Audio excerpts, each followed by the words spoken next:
Boa noite, meus irmãos, minhas irmãs.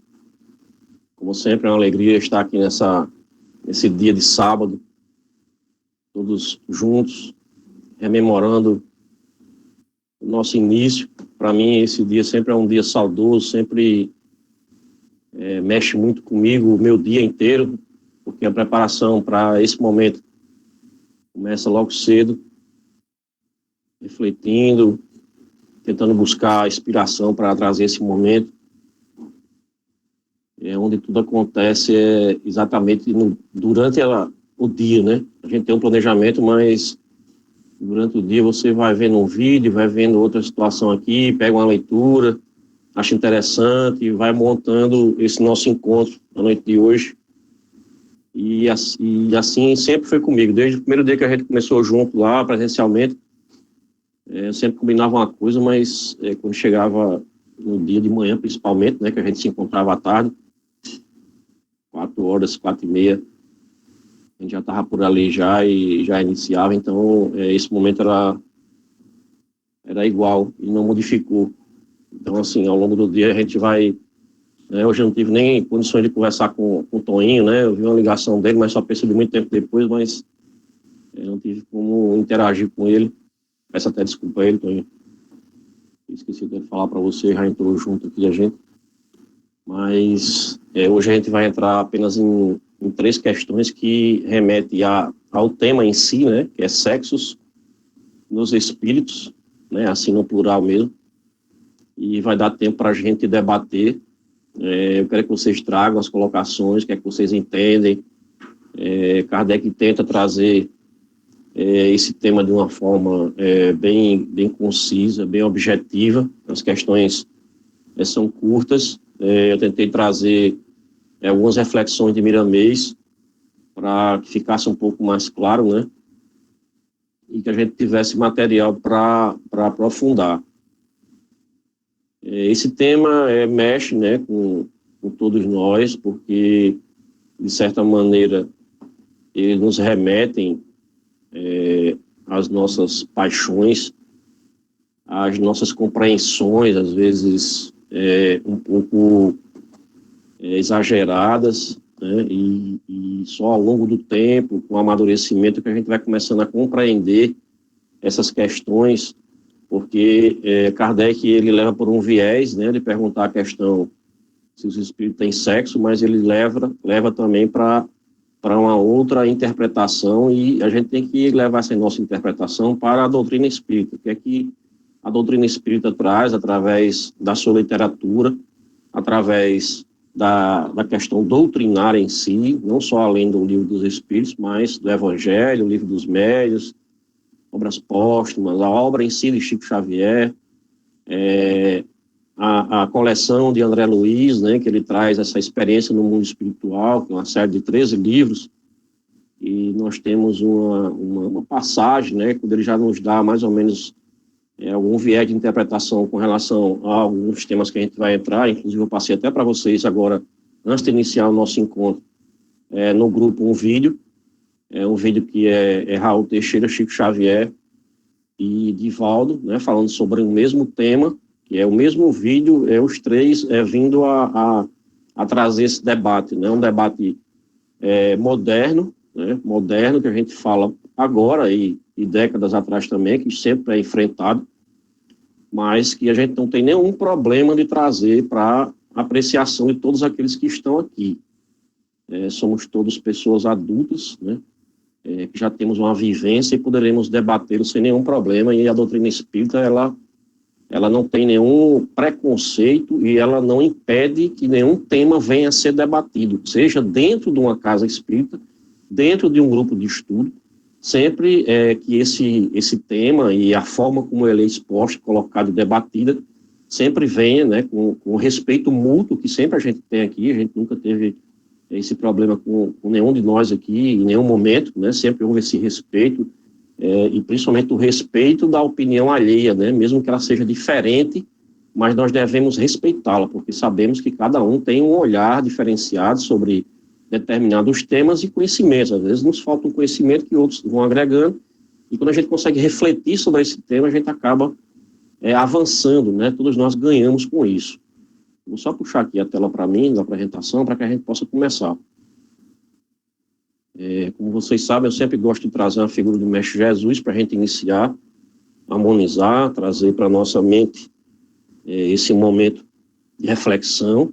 Aí nós estamos vendo o Mestre com as crianças, né, que em Lucas 18, verso 15 e 17, ele narra aquela passagem onde o Mestre está já vindo já de uma série de eventos, e como vocês sabem, as mães e os pais levavam as crianças para Jesus abençoar, né? E os apóstolos, vendo a vinda daquelas crianças, né, aquela multidão, tentaram impedir, e Jesus, né, vem dizer que não, que eles não fizessem isso, que eles deixassem que eles viessem, porque, como é que ele fala aqui, eu vos asseguro com toda certeza, quem não recebeu o reino de Deus como uma criança, de maneira nenhuma entrará nele. Ou seja, ele não está falando que só as crianças vão entrar no reino dos céus, mas que se nós não tivermos esse olhar da criança, a inocência não por falta de conhecimento nem de vivência, mas exatamente essa evolução que a gente busca, né, de trazer a evolução moral dos nossos sentimentos, já com as paixões dominadas, e principalmente aceitando, né, com resignação, a nossa jornada, aceitando o nosso Mestre Jesus através da sua evangelização, dos seus exemplos, né, de vida que ele deu. E eu gosto muito de ver essa imagem do Mestre Jesus interagindo com as crianças. Eu não consigo imaginar o Mestre Jesus sempre, como alguns relatam e colocam nas suas pinturas, sempre só a parte do sofrimento, né? E eu vejo sempre ele dessa maneira, interagindo, andando e abençoando as crianças, curando as pessoas, através desse magnetismo dele, que isso é muito reconfortante, a gente olhando essa imagem, nos colocarmos ali como aquelas crianças que estão ao seu derredor, né, interagindo, os pais ali também buscando uma proteção para eles, né, a figura paterna, e nesse olhar nós devemos já começar a refletir sobre o nosso tema da noite, que é essa figura, a figura paterna, mas nesse caso, já que os espíritos não têm, né, um sexo, vamos dizer assim, não tem um gênero masculino e feminino quando estamos em espírito, aí nós podemos ver o Jesus já com esse olhar materno, né, do acolhimento, de colocar no colo, o Jesus sim que se materializou o homem, mas era um Jesus espírito, né, que já tinha avançado, que já tinha um profundo conhecimento de todas as leis, porque Jesus já fazia parte, né, do Pai, de Deus. Deus estava contido nele e ele estava contido no Pai. Então ele sabia que todos ali, o olhar que ele lançava para ele não era o olhar de um homem, mas de um ser que a gente deve começar a refletir a partir desse momento, não ser o homem do gênero masculino, né, mas também do gênero feminino, porque ali estava o espírito, para ele não importava. Então ali o aconchego poderia ser um aconchego de uma mãe, um aconchego de um pai, como a gente está vendo aqui, né, nessas três figuras aí, iniciando ele na jornada de acolhimento das crianças, e logo em seguida já sentado ao chão, na relva, junto com todos ali. Esse momento seguinte já é o momento da multiplicação dos pães. Então essa imagem do Jesus e nos colocarmos ali, né, sentado naquele colo dele ali, e podemos ter essa possibilidade, sim, de certa maneira, de mentalmente nos remetermos a esse momento que é tão importante, tão acolhedor, nos traz tanto conforto. E nós podemos também se colocar nessa situação quando nós exacerbamos a nossa fé, procuramos de alguma maneira evoluir, né? Não crer, mas o entregar-se a Deus, e principalmente o nosso Mestre Jesus.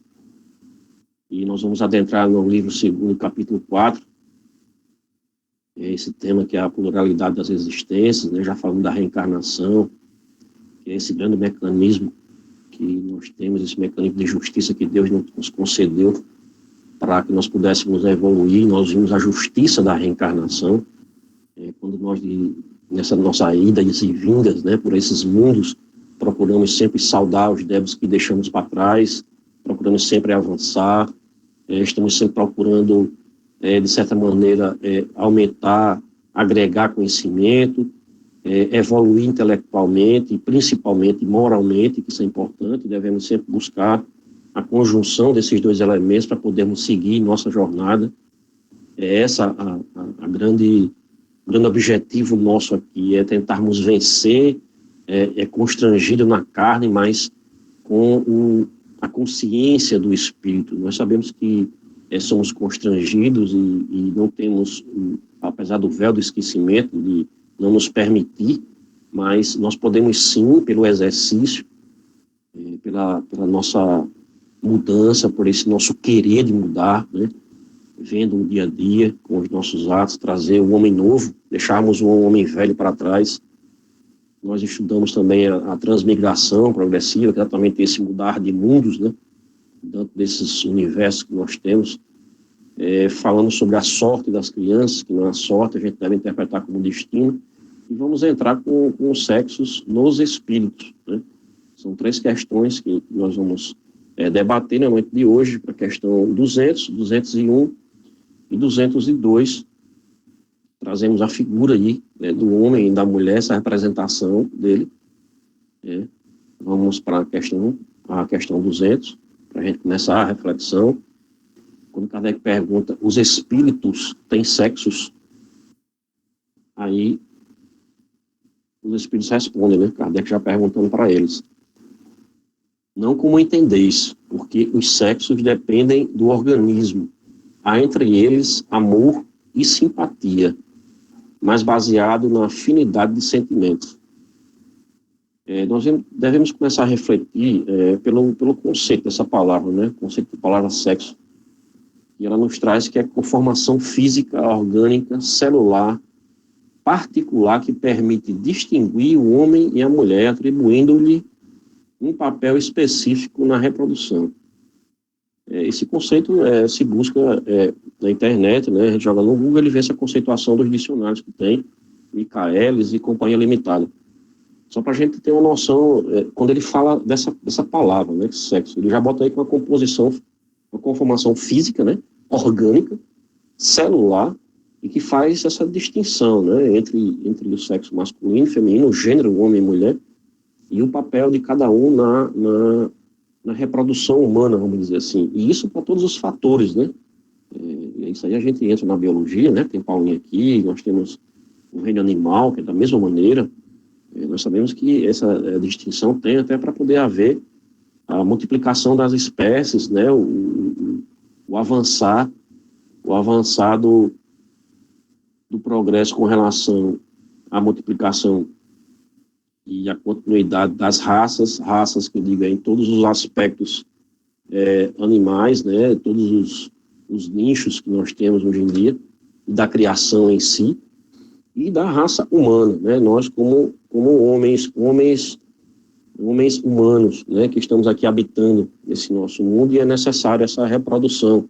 Sabemos que tem hoje em dia N tipos de reprodução, mas sempre vai ter a necessidade desse, né, o gameta masculino e feminino, para que se possa haver, tem a conjunção dos órgãos, né, do óvulo da mulher, do espermatozoide, do homem, enfim, sempre existe essa relação do masculino e do feminino. Primeiramente, ele vem trazer uma reflexão, né, eu trouxe ela um pouco mais extensa devido às respostas que eram bem concisas, mas nos dá uma possibilidade de reflexão. Quando ele traz já nessa questão que as formas de sexo, né, no mundo espiritual são variáveis, de acordo com a evolução do espírito. Poderemos comparar com o amor na Terra. Quantas pessoas entendem que o amor é sexo e vice-versa? Na sequência evolutiva, no entanto, o amor transcende ao instinto e ao fator biológico, caminhando para as regiões superiores. O ato, aí ele já começa a modificar, né? Miramê já começa a trazer uma outra reflexão com relação a isso. O ato sexual é a troca de valores na ordem natural da vida. E esses valores, essas trocas, nas esferas elevadas, são de ordem divina, pelos sentimentos.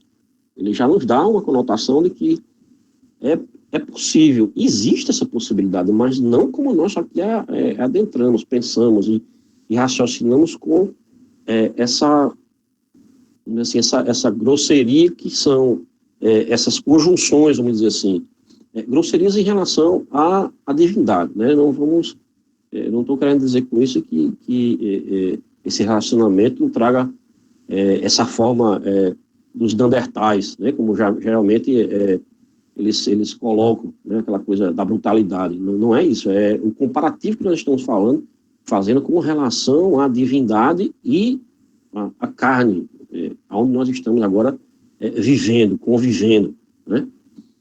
Que são valores diferentes. Esse ato, né? Ato que ele tenta trazer para essa mesma conotação, esse ato sexual, totalmente diferente, né? É a troca pelos sentimentos, é a agregação, é o amor puro. E no segundo parágrafo ele fala: os espíritos têm sexos, porém devemos analisar as faixas de uso para que não pequemos em comparações gritantes, né? Que é isso que eu estava tentando falar. E não transmitamos coisas erradas aos que estão despertando para os conhecimentos espirituais. Não nos esqueçamos do Cristo e daquilo que ele ensinou, dizendo aos seus discípulos que amassem como ele os amava. Em tudo que fizermos, esforcemo-nos para aprimorar o sentido espiritual do ato, pois o Senhor tudo vê e pode ajudar a quem tem boa vontade de servir. E aí a gente tentando sempre sublimar o ato, sempre sublimar tudo que nós fazemos no nosso dia a dia, que é isso que nós estamos fazendo nessa maratona de estudo. A gente está tentando sempre, diante do nosso dia a dia, trazer uma resposta e, vamos dizer assim, uma resposta e uma solução para os nossos problemas, né, que nós temos no dia a dia e que às vezes colocamos uma carga de emoção tão grande neles, que a solução para eles nós temos que sempre trazer para essa conotação do sublime, né, a conotação espiritual. A gente tem que sempre tentar, de todas as formas, raciocinar não mais como esses seres brutalizados, né, que nós somos. Eu sou, não estou me referindo a vocês, esses seres brutalizados que eu sou, que às vezes a gente tem respostas ríspidas e que às vezes a gente se arrepende no mesmo momento, mas ainda estamos tendo essa consciência. Isso é que é importante. A gente sempre está tentando trazer essa consciência e não ter, de certa forma, mais aquelas respostas baseadas só no nosso raciocínio humano da carne, mas sempre está sublimando. E o sexo não seria diferente. É tentar sublimá-lo também, né? Tirando dos desregramentos, que é o que nós vemos, dos excessos, né? Vamos avançar para a questão seguinte, a questão 201. O espírito que animou o corpo de um homem pode animar em nova existência o de uma mulher e vice-versa? Kardec perguntando. E os espíritos bem pontuais colocam sim, são os mesmos os espíritos que animam os homens e as mulheres. Mais uma vez, nós estamos caminhando no entendimento da questão, né? São 3 questões, mas que já nos remete e já nos qualifica para tranquilamente respondermos, e quando formos interpelados por alguém, seja quem for, a gente possa ter condições de adentrar numa resposta baseada no que a doutrina espírita traz. Porque se nós somos espíritas, nos dizemos espíritas, estamos estudando o espiritismo, nós temos que ter sempre o viés da resposta e da nossa condução baseado na doutrina espírita. Nós devemos deixar essa carga que nós caminhamos, né, de outras religiões, devemos deixar, porque nós já temos elementos suficientes para não termos nenhum problema de debatermos sobre N questões, não interessa qual seja ela. A partir do momento que a gente tem o conhecimento da doutrina, e a gente está avançando nesse conhecimento, nós vamos agregando e podemos sim debatê-la, sem nenhum problema. Estamos vendo que não existe essa possibilidade. É o mesmo espírito, é o que você encarna, homem ou mulher, é o mesmo espírito. Ele não tem essa composição, porque é uma composição orgânica e depende do planeta qual ele vai estar encarnado. Então, para esse mundo que nós estamos encarnados, o corpo necessita, né, dessa configuração corporal, vamos dizer assim. Ele necessita dessa configuração para poder estar aqui, para poder estar permitindo que outros irmãos espirituais venham a encarnar, né, novamente, reencarnar, através da maternidade, né, das mulheres, e para isso tem que ter essa composição. Para outros mundos, essa composição não é necessária, porque nós vimos também nos nossos estudos que, à medida que nós vamos evoluindo, né, espiritualmente, e vamos habitando outros orbes, esses outros orbes, a composição física, ela é totalmente diferente. Então, de certa maneira, lá, nesses outros mundos que nós não conhecemos, porque nós não temos relatos na doutrina espírita como um todo, né, de como seria isso. Mas a gente conjectura, né, a gente imagina, baseado nas informações que nós temos, porque talvez, com certeza, nos mundos mais ditosos não há necessidade da reprodução dessa forma, mas que sim, vai haver essa diferenciação para poder existir vamos dizer assim, a propagação e o planeta continue sendo habitado, onde quer que ele esteja, né, onde é que nós estejamos inseridos. Primeiramente, ele traz a reflexão sobre esse tema, essa questão 201, essa questão de o espírito animar o corpo de um homem ou uma mulher, o mesmo não tem essa dificuldade, quando ele diz que os espíritos trocam de posição quantas vezes lhe forem necessárias, no que tange ao corpo físico de homem ou de mulher. Um espírito que animou muitas vezes um corpo de um homem pode perfeitamente animar em outras oportunidades corpo de mulher. A alma não reproduz alma. Isso é muito importante a gente ter isso em mente. A alma não reproduz alma. Espírito não reproduz espírito. Somente Deus cria. Essa receita divina se encontra dentro do seu coração de amor. Os corpos materiais de todos os reinos geram outros corpos. Mesmo assim, o material para esse espetáculo maravilhoso, só Deus o pode criar. Somente Ele dá vida a tudo que existe. É o que podemos dizer. O espírito é como uma chama, e a sua forma, para que possa ter uma ideia, mesmo pálida, é como a água que toma a forma da vasilha onde é depositada. Ele é uma luz cuja qualidade ainda não se pode saber, por escapar às mais elevadas deduções do saber humano.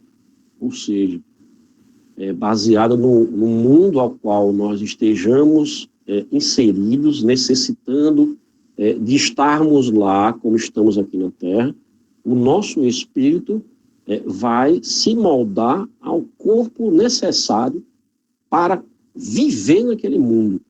Então, o nosso espírito foi moldado para essa composição. Nós sabemos do poder do perispírito, que reveste o espírito, e através dele que ele se modela, né? Ele modela e tem as sensações. É ele que comanda esse corpo, né? O espírito manda o comando para o perispírito e ele é que comanda esse corpo, e vice-versa. Ele está sempre interagindo. As dores, as pancadas que nós recebemos desse corpo, primeiramente é o perispírito que manda essa informação para o espírito.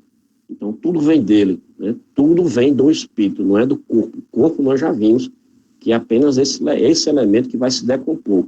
E o espírito não, ele é imortal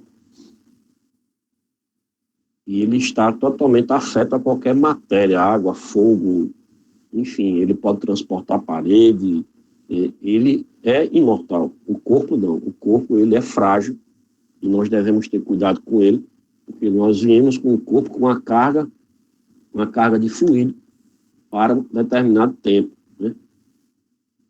A questão 202, nossa última questão, quando ele pergunta: quando errante, que prefere o espírito? Encarnar no corpo de um homem ou no de uma mulher? Os espíritos respondem que isso pouco lhe importa. Isso pouco lhe importa ao espírito, né? Vai depender das provas por que haja de passar. Aí Kardec ele contribui mais uma vez, quando ele comenta: os espíritos encarnam como homens ou como mulheres, porque não tem sexo. Como devem progredir em tudo, cada sexo, como cada posição social, lhe oferece provações, deveres especiais e novas oportunidades de adquirirem experiências. Aquele que fosse sempre homem só saberia o que sabem os homens. Isso aí é uma reflexão perfeita.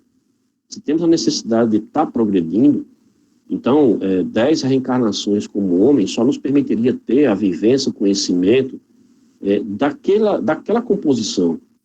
A partir do momento que você vem no corpo de mulher, você vai começar a ter experiências com a maternidade, questão de filhos, da criação, trabalho, tudo diferente, né? Pela mente a gente a composição a gente já vê que são experiências totalmente diferentes, pela composição do corpo inclusive. E aí Miramês ele traz essa reflexão. Muitos sentem dificuldade em aceitar a expressão espírito errante, que foi aquela que vocês viram ler, né? Quando é errante, né? Pois ela deixa a ideia de que o espírito não tem pouso certo, estando a perambular pelo espaço, sem obrigações que lhe correspondem à personalidade. Algumas pessoas, quando a gente fala assim, ou vê na literatura, o espírito errante, ele pensa que ele fica voando, levitando, solto por aí. Não é isso. É porque, quando você fala em errante, é porque ele não está, de certa maneira, encarnado. E quando ele não está encarnado, ele também não fica num local fixo. Ele pode estar se deslocando para vários locais diferentes, aprendendo, encontrando com outros irmãos espirituais. Nós sabemos que existem as questões do estudo, lá existem universidades, existem N situações, você vê, e quem quiser já ter noção de como já entra na obra Nosso Lar, que já vai tendo uma composição do que é uma cidade espiritual, como é que ela se desenvolve, a população, se tem prédio, se não tem, se o povo tem que se alimentar, se come comida sólida, se não come, se toma água. Nosso Lar é perfeito para isso, porque ele paulatinamente vai conduzindo você para essas primeiras experiências do que seria voltar à pátria espiritual. Mas, né, a gente sempre tem o mais, e para o Nosso Lar seria para aquelas pessoas que, né, tiveram uma vida um pouco mais regrada, tiveram condições de já ir direto para o Nosso Lar, que ainda é na crosta da Terra, ainda não é nenhum mundo ditoso, né? É um pouso aqui bem próximo da Terra, bem próximo mesmo. Então, assim, ir para Nosso Lar já é alguma coisa, né? Se a gente conseguir ir. No meu caso, não. A gente ainda vai lá para uma região mais pesada. Eu estou em São Inácio. Eu disse que quem fosse primeiro já começava a procurar um terreno bom lá, né? Perto de algum lugar mais arejado, assim, mais um pouquinho longe de algum vulcão, para que a gente possa passar um tempinho melhor lá. E aí ele avança nessa reflexão. Ele deixa a ideia de que o espírito não tem pouso certo, estando a perambular pelo espaço sem obrigações que lhe correspondem à personalidade. Contudo, a doutrina dos espíritos nos mostra, através dos tempos, as condições dos espíritos, suas moradas e o que fazem no mundo espiritual, construindo a sociedade de espíritos após o túmulo. Uma coisa interessante. O espírito no mundo espiritual nem sempre escolhe as modalidades de suas reencarnações. Ele precisa passar pelos processos que trazem a paz espiritual, seja como homem ou como mulher. Assegurar a consciência iluminada que todos os caminhos nos levam, acordando todos os valores que Deus nos deu por misericórdia. Nós vamos agora para esse tema, né? Esse tema eu vou deixar aberto para o debate, baseado em todo esse conhecimento que nós agregamos dessas três questões. Quem leu, quem fez a leitura de Miramês, tem conhecimento e já tem material para entrar nesse debate com tranquilidade. Esse vídeo aí tem 3 posicionamentos e não são divergentes, começando com o Chico Xavier lá atrás, né? Ele já tratando esse tema através daquele programa Pinga Fogo, que ele tranquilamente ele traz essas colocações. Divaldo também traz as colocações com relação à homossexualidade, e Raul também. Raul ele é mais incisivo, né? Incisivo nas colocações, quando ele fala do preconceito que existe nas casas espíritas, e ainda pergunta se os irmãos homossexuais eles podem, ele pode dar passe, ele pode estar fazendo vibração. Claro que sim, porque o que vai importar é a conduta moral dele. Da mesma maneira que nós vemos pessoas héteros totalmente desregradas, isso é em conduta no dia a dia, né? Isso não tem nada a ver com a concepção dela, né? Se ela escolheu ir por esse caminho, a gente não deve estar, de certa maneira, julgando e nem apontando. É uma opção dela. Ela optou por aquele caminho. E eles explicam muito bem. Eles explicam que essas pessoas, sim, são normais como outra qualquer. Elas têm a mediunidade delas, são pessoas que podem se frequentar sem nenhum problema, podem participar das cabines de passe, podem dos grupos mediúnicos, isso aí não tem nenhum problema, porque ainda existe ainda o preconceito, né? Nós sabemos, e todos nós que estamos aqui nesse grupo somos pessoas que já ultrapassamos essas questões há muito tempo. Sempre a gente vê com naturalidade, mas a gente tem que trazer para o debate, voltado para o que a doutrina espírita traz. Divaldo, ele fala a mesma coisa, com relação à questão moral, né, de você ter o mesmo regramento. Porque uma vez eu estava no shopping e tinha um casal hétero lá, na praça de alimentação, que a forma como eles estavam se beijando era uma coisa totalmente desproporcional para o local onde eles estavam. Quer dizer, era um casal hétero, não tinha nada a ver, mas incomodava, a gente estava com família ali, tudo. E assim, era para você dizer, olha, é melhor vocês irem para um lugar melhor, né, que vocês vão ter uma intimidade maior, mas não aqui, porque tem família, tem criança, e era um casal hétero. Então, assim, o comportamento não é só com relação aos homossexuais, é como um todo, é você ter essa sua elevação moral, ter o respeito, né, se respeitar para ser respeitado. Quando eu trabalhei no banco, eu conhecia eu convivi muitos anos com ele, um rapaz, que ele era um cara fantástico. O pessoal tinha maior preconceito com ele, mas ele era que tomava conta da mãe. Ele não tinha pai, ele tomava conta da mãe, de uma irmã, de 3 irmãs que ele tinha, inclusive 2 engravidaram. Ele tomava conta dos meninos, e os meninos chamavam ele de pai, e tinham um extremo respeito por ele. Você chegava na casa dele, não se soltava, você via a forma respeitosa como ele era tratado. E ele assim se colocava no banco, em todo canto que a gente ia. Se sabia dessa questão dele, e ele não escondia isso para ninguém, mas ele era um homem extremamente respeitoso, respeitava todas as pessoas, e eu tinha uma profunda admiração por ele.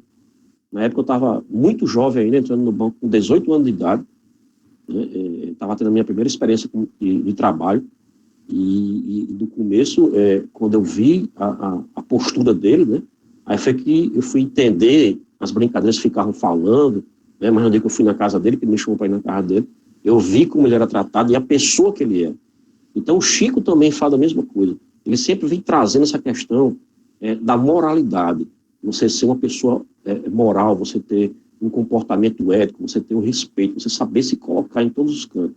Porque não tem nada a ver você ser hétero e você ser homossexual, você tem que ter essa pecha, né? Dizer, ele é assim, essa... Não, ele é uma pessoa como todos nós, né? Ele tem a vida dele, as opções dele, e isso não tem nada a ver. Isso aí é ele, né? Nós temos mais aqui respeitar essas dualidades, as diferenças que o mundo nos coloca, porque nós estamos, e Chico explica, Raul também, que se você levar em consideração que um espírito venha, por exemplo, Chico ele veio de 13 reencarnações como mulher, 13 reencarnações seguidas como mulher, e foi necessário que ele viesse nessa reencarnação como homem para poder dar continuidade a essa obra que ele tinha que de certa maneira, ter essa postura um pouco mais de homem, né?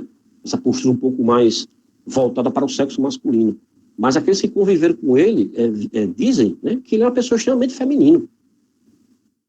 Pelo dia a dia, a forma como ele se portava, mas que isso não trazia nenhum desrespeito para ele. Mas ele mesmo dizia, meu filho, né, como tem Wagner Paixão, conviveu com ele muito tempo, ele mesmo dizia, meu filho, eu vim de 13 reencarnações como mulher. Então, para mim, isso ainda é muito forte dentro de mim. Alguns trejeitos eu ainda trago, mas que isso não me impede de exercer essa minha reencarnação como homem. com a necessidade que eu tive de vir dessa maneira. Mas isso ainda é trabalhado, porque como os três falam, aí você pode perguntar, Marcos, vem falando alguma coisa sobre o homossexualismo na doutrina espírita? Eu, na pesquisa que eu fiz, eu não consegui achar. Eu achei, sim, na obra de André Luiz, quando ele fala nesse livro Ação e Reação, né, no capítulo 15, Anotações Oportunas, onde esse tema é tratado dentro de processos obsessivos, né? Porque esse capítulo, ele vem fazendo um estudo na Mansão da Paz, e lá tem uma questão que eu estava tentando solucionar, que era um pai que adorava as duas filhas, mas tinha uma repulsa muito grande pelo filho. Então, quando ele começa a destrinchar essa repulsa do pai pelo filho e o amor pelas filhas, aí é que ele vem trazer essa questão dessa dualidade de corpos que estão acostumados já a vir com essa conotação, encarnando como espírito masculino e tendo que vir como feminino. Então, às vezes, é difícil conviver com isso. Né? Eu não consegui achar. Se o seu Inácio tiver algo específico, para mim vai ser óbvio que eu vou aprender também com isso, mas eu não consegui, na pesquisa que eu fiz, achar algo pontual falando sobre isso. Certo? E agora eu deixo para o debate da gente, encerrando o tema da noite, trazendo a nossa bandeira, né, que é Deus. Deus quer divulgar, evangelizar, unificar e servir. Servir baseado em tudo isso que a gente vem aprendendo. Divulgar a doutrina espírita, divulgar o evangelho do nosso Senhor Jesus Cristo. Não só pela palavra, mas pelos nossos atos. E quando a gente está fazendo isso, a gente está se evangelizando e evangelizando o outro. Quando a gente se evangeliza, tenta evangelizar aqueles que estão ao nosso redor, nós estamos unificando todos eles, independente da religião dele, que é isso que a gente está fazendo nos nossos grupos de WhatsApp, nos nossos grupos de Instagram, que Kaline vem com outro núcleo de equipe, né, trabalhando, porque tem que ser. Existe esse grande grupo, mas o grupo vai se dividindo em células para que trabalhos possam caminhar. Isso é muito bom, é muito importante, e que ele se propague e cresça cada vez mais, e que alguns dos nossos irmãos, à medida que se sentirem mais seguros, busquem esse trabalho para si, porque isso é importante. De certa maneira, nós estamos aqui vivendo uma casa espírita, porque nós fazemos vibrações, nós temos estudo, nós temos o evangelho, nós estamos divulgando, fazemos o atendimento fraterno, então nós temos uma casa espírita em pleno funcionamento. Desde que começou esse evento, todos nós estamos trilhando esse caminho do espiritismo, da casa espírita, trazendo ele em movimento, em nenhum momento parou, né? Toninho trouxe essa questão dos estudos, depois ele foi desenvolvendo logo no início com o seu Inácio, o acolhimento através do telefone, do diálogo fraterno, onde centro nenhum aqui estava fazendo isso. Antônio começou com o seu Inácio, e foi fantástico, porque o que a gente queria é isso, era não parar, é sempre estar acolhendo, sempre estar trazendo outras pessoas que diante da necessidade a gente pudesse trazer uma palavra, não deixassem elas com esse vazio. Nós não somos perfeitos, mas a doutrina, o conhecimento que nós adquirimos com os nossos estudos nos permitem que a gente possa agregar valor às pessoas que vão chegando no dia a dia e auxiliando de alguma forma, porque a caridade ela nos remete, em sua sublimidade, a todos os aspectos. Você escutar, está fazendo caridade. Você acolher, olhar para uma pessoa, dar um bom dia, uma boa tarde, você já está sendo caridoso com ela. Às vezes as pessoas, apertar a mão de alguém, já dar um bom dia, né? Até quando você entra hoje, que hoje em dia é tudo virtual, e é impressionante como as pessoas estão necessitadas desse contato humano, né, desse distanciamento, e quando você abre uma tela de uma audiência de manhã, que você dá um bom dia, e você dá um bom dia um pouco diferenciado, a pessoa toma aquele impacto e é diferente, ela muda o dia dela, né? Então, assim, é importante a gente, com a nossa forma de ver a vida, que a gente possa, de certa maneira, auxiliar, né? Trazer esse olhar um pouco mais fraterno.